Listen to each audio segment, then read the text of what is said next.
Bonjour les amis et merci pour l'audience. Je suis Pascal Colbert Tréfingui, vous connaissez comme Pascal Colbert, mais Tréfingui c'est mon patronyme de naissance.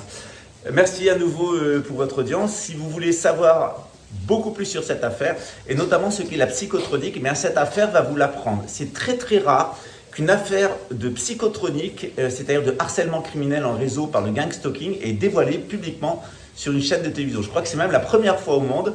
À l'époque, il y a eu 2 ou 3 autres cas aux États-Unis, notamment parce que ça a mis en cause des militaires. Si vous voulez savoir tout sur ce qui se passe à Luxembourg, je vais vous donner un détail de la ménagerie policière et militaire. Et notamment, je vais vous parler du dernier en date. Il s'appelle Jérôme. Il a moins de 30 ans. Il a des problèmes, graves problèmes sexuels, notamment avec les seins et le clitoris de sa petite copine. Il est très frustré. Il a des rapports assez libidineux avec son chef. Il rêve de moi la nuit. C'est pas le dernier, c'est pas le premier. En règle générale, la psychotronique rend fou.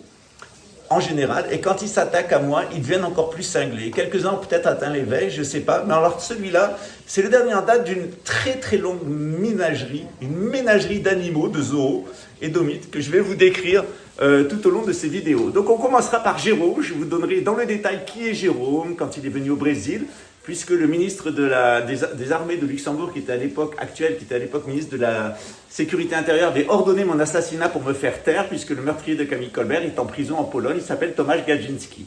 Et comme des militaires qui travaillent dans le domaine, ou plutôt qui utilisent la pédophilie et le trafic de drogue pour obtenir de la corruption policière, c'est ce qu'on appelle chez les QAnonistes l'état profond. Mais ça, c'est le vrai état profond, pas le faux état profond que décrit QAnon.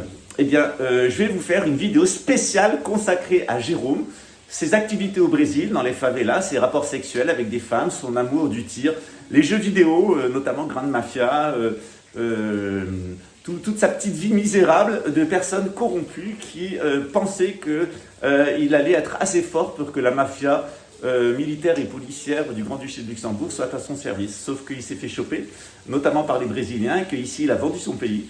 Et au Luxembourg, il a vendu son chef. C'est très drôle, non? En tout cas, je vais vous faire connaître dans le détail cette affaire. C'est une affaire qui est très triste parce que Camille était vraiment quelqu'un de gentil et d'exceptionnel. Il a été assassiné par des policiers luxembourgeois qui ont manipulé un certain nombre de personnes. Ils ont essayé de m'assassiner ici au Brésil depuis 2019 parce qu'ils ont peur que j'aille au procès en appel de Tomasz Gajdzinski et que je mette en cause la police luxembourgeoise et notamment le ministre de l'Intérieur de l'époque. Il y a beaucoup de choses à se reprocher, figurez-vous. Voilà. En tout cas, bienvenue dans le monde de Luxembourg. C'est le monde de la ménagerie, parce que là, vous y trouvez des animaux domestiques éduqués à plus grande psychotronique. Évidemment, dans toute ménagerie ou dans tout troupeau, eh bien, il y a des chiens. Et je vous ferai un portrait très précis des différents chiens que j'ai eu à mes basques depuis que je vis au Brésil. Je vous parlerai aussi de ceux d'avant, parce qu'il faut vraiment que la ménagerie soit complète. Voilà. Allez, à bientôt.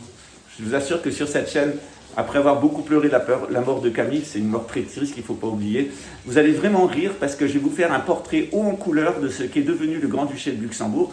Et vous allez voir comment le pays le plus riche au monde est en réalité un pays d'arnaqueurs, de menteurs, de voleurs, d'assassins et de psychopathes. Voilà, c'est pour ça que j'ai tant fait le fou sur France 2. C'était convenu avec la direction de France 2. De laisser le choix aux personnes de me prendre pour un fou. En réalité, ces personnes qui me prennent pour un dingue, c'est les personnes qui sont complètement frappées par rapport au système.